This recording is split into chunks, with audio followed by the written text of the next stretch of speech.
So this is our continuing series on the Latvian Gambit declined. Um, in this particular case, we have a name for how they decline it. It's called the Mason counter gambit, and I wonder if that's really named after James Mason, a player of a really older player. I actually had a book by James Mason once, and it was like full of like early opening theory.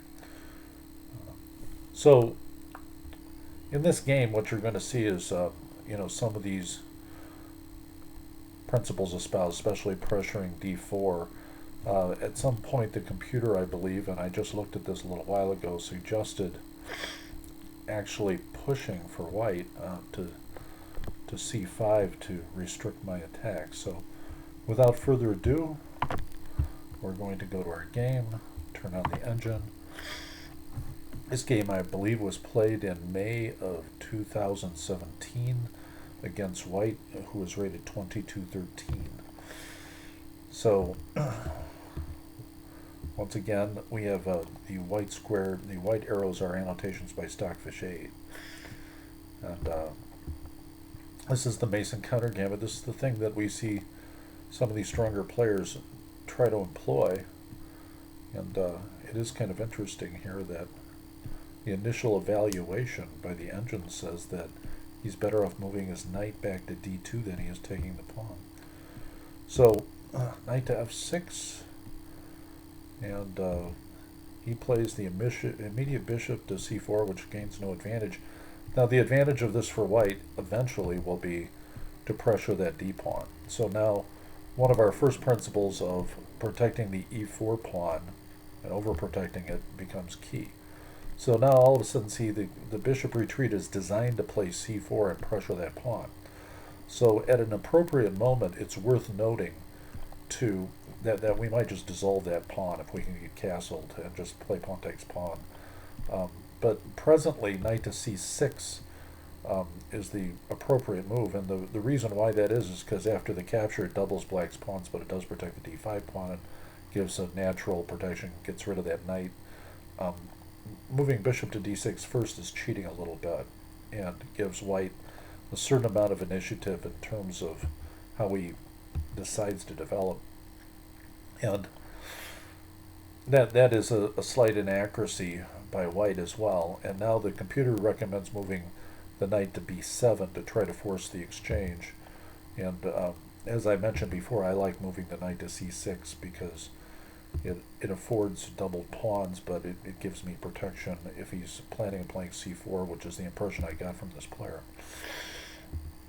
So it also is the reason I moved bishop to d6 early. I plan to follow it up with that. And now it's interesting that the computer thinks that, or Stockfish8 thinks f4 is the best move. So, and I guess he does get a check in various things if I take out Basson. So c4, castles.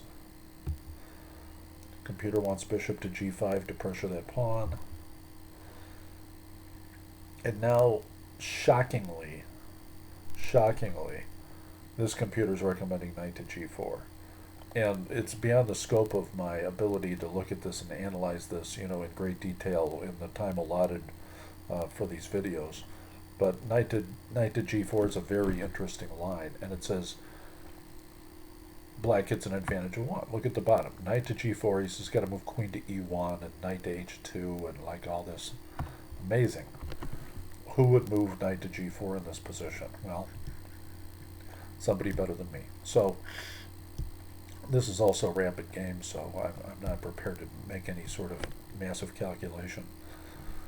And the answer, why can't he just take it? Well, bad things happen, I mean, you're going to get the queen coming to h5 or h4 rather, and sacks, and various other ugly things occurring that work out in black's favor.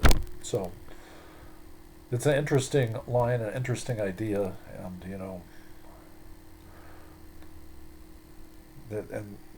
the fact that there is a compelling attack because the queen is going to go over there anyway.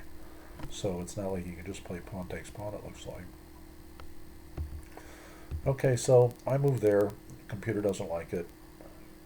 I'm playing positional chess guarding the d5 pawn, which in turn guards the e4 pawn, which is part of our principle. Computer's demanding I move in the corner, which I don't do. These are all standard moves. White has a very slight advantage. And now you're going to see the computer recommend c5, restricting my bishops, closing up the middle. However, we have a very protected pawn, so it's difficult to get at that pawn. It's possible, but as a long-term strategy. Now it says a5. At first it said bishop takes h3, and that's something I'm always looking at, so I just didn't see quite enough compensation yet for it. I want to marshal my forces. Now it says c5 again. And the Stockfish is now saying c5 as well. Now this player, strong players like to maintain the tension as long as possible and not close things up. And this is, it's not so much the fact that he dissolved these, it's how he followed up. If he moved knight to b5 now to get rid of the attacking black squared bishop, it would have created some issues. However, he moved his queen there unexplainedly, allowing me to consolidate the base of my pawn chain right up through e4. And if you look at the evaluation before that, it says after c6 I was that way. He had an even game, virtually even, no advantage, if he just moved knight to b5. So this has to be considered a blunder. He just went down 2, which is a losing game.